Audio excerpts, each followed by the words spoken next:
Welcome to Kenton's videos. Enjoy the video. In this video, I will explain how to make sushi.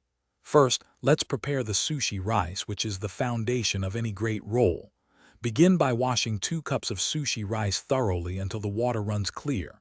Then cook the rice with 5 cups of water in a rice cooker or pot. Once cooked, gently fold in a mixture of rice vinegar, sugar, and a pinch of salt to season it perfectly. Allow it to cool slightly before handling. Next, we'll prepare our nori and fillings. Place 1 sheet of nori, shiny side down, on your bamboo rolling mat. Gently spread a thin, even layer of your seasoned sushi rice over the nori, leaving about 1 inch of the top edge bare. This bare strip will help seal your roll later. Now, arrange your desired fillings, such as fresh fish, avocado, or cucumber, in a neat line across the center of the rice. Be mindful not to overfill. Now comes the fun part, rolling your sushi.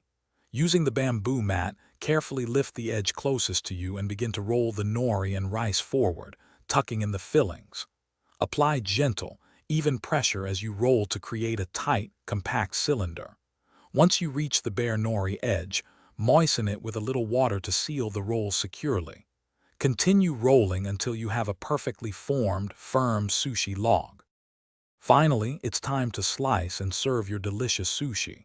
For the best results, use a very sharp, damp knife. This prevents the rice from sticking and ensures clean cuts. Slice each roll into 6 to 8 equal pieces, aiming for about 1 inch in thickness. Remember to wipe the knife blade clean between each cut. Arrange your freshly made sushi beautifully on a plate and serve immediately with soy sauce, a dab of wasabi, and pickled ginger. Enjoy your homemade creation. Thanks for watching. Consider subscribing if we helped you.